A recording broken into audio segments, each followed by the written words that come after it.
Welcome. Thought I'd spend a few minutes and talk about modeling guidelines, things that one should keep in mind when developing a model that would be helpful in ensuring that the modeling effort actually turns out successful. To my way of thinking, we develop models to simplify reality, to help us understand. And so whether or not the models that we develop are good models or not depends on the extent to which they in fact help us understand. That being said, one of the first things that one should have in mind when they set out to create a model is they should understand, have a sense of what it is they want the model to help them understand. One should understand the purpose of the model it is that they're setting out to create. I mean, if you don't understand why you're about to do it, why do it? To me, it sort of stands to reason. Within that purpose, I think that the three areas that are most relevant are boundary, time frame, and level of detail. And there are arrows in both directions between these because I think that they're in fact closely related in that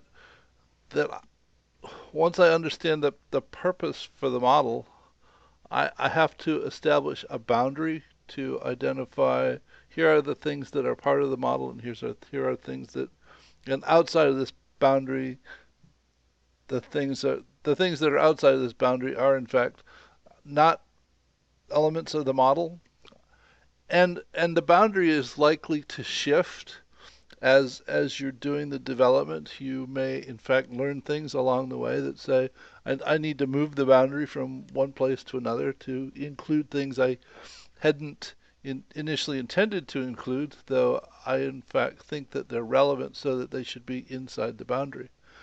I need to and help along with that, helping to understand what's relevant and what isn't is the time frame. Am I building a model that helps me understand something over a period of a week or a decade?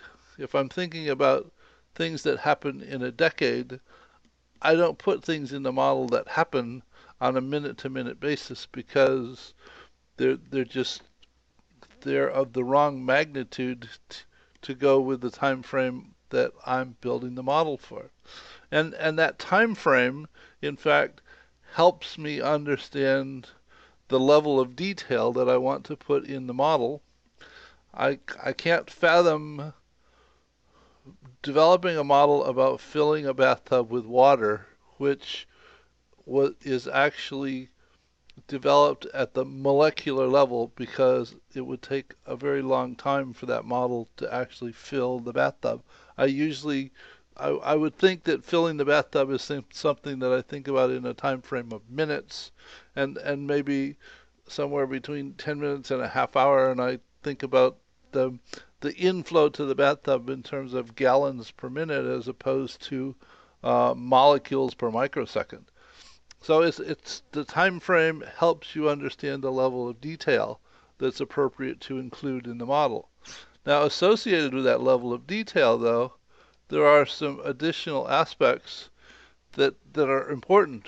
If there are in fact significant delays that occur in the model someplace, you should identify them because um, the interactions that happen within a network of interactions can show very distinctly different patterns of behavior based upon delays. So delays are very critical, and one should ensure that they are in fact included. For one should ensure that all of the variables in the model are named, and you should use uh, directionless nouns. One should talk about cost as opposed to increasing cost. The influences in the model define whether or not the cost increases or decreases. The variable itself is cost, not increasing cost. When when people put labels on elements that in fact have direction in the labels, oftentimes interpreting the model gets extremely difficult. For each element in the model, you want to ask yourself, what does it influence and what influences it to ensure that you have identified all of the relevant components that ought to be part of the model. In developing the model is some collection of interacting, balancing, and reinforcing loops. Every balancing loop has a goal, and it's good to identify explicitly what that goal is for the loop. Oftentimes, you may have a couple of loops interacting, and the goal for each loop is in the other loop. Which makes it initially quite difficult to see them if they aren't explicitly identified. So identify the goals for balancing loops. And reinforcing loops, sooner or later, always run into limits. So it's good to identify the limits for reinforcing loops. It's also important to, for the loops that you develop, to put short, meaningful labels on the loop itself so that it's easier for someone to get a sense of what the intent of that particular loop is. And then do an explicit check on an ongoing basis in terms of which aspects of the model are intended to be realistic and which ones are in fact extreme simplifications, so they are not intended to be strictly realistic. And the final point, which I really can't say enough about, is notes, notes, notes.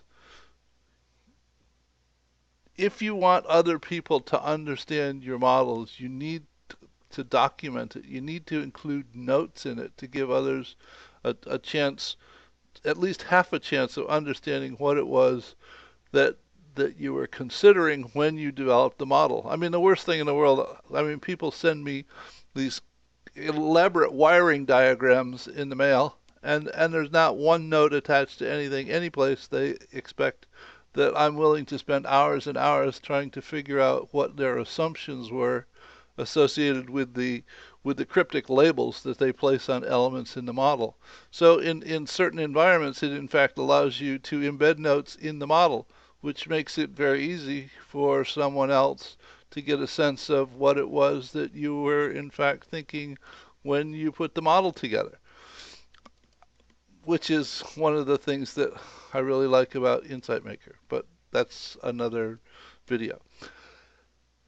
At one point in time, I made a connection between a model and a play, and the connection was that I think of each element in a loop as a scene, and the loop itself is an act, and all of the loops together create the equivalent of a play. They tell a story.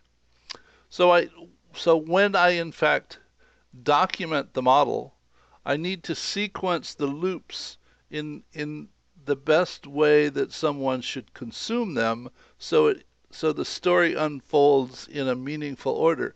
Now, there are lots of times where I build a model from various directions, and it's not until I actually finish the model do I have a sense of the best way to unfold the story to other people.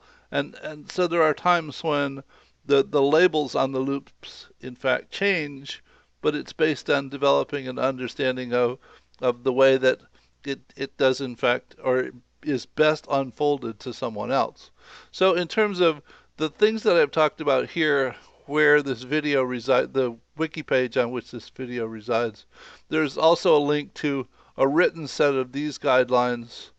There's also a link to a set of guidelines done by Daniel Kim at Pegasus, and a link to this model, which I think is a good model, but of course I'm biased because I developed it. All of the labels on the pieces are in fact are directionless nouns or noun phrases. All of the loops are sequenced and labeled with an intent to explain the purpose of the loop, and they're labeled as balancing or reinforcing loops. Let's see what else. Oh, and there are in fact notes attached to all of the pieces. So this this initial boredom relief loop, and this is the objective of that loop to remove boredom. Um, the boy cries wolf, and there is no wolf, which reduces the value of the belief-o-meter, which reduces the townspeople's willingness to come running.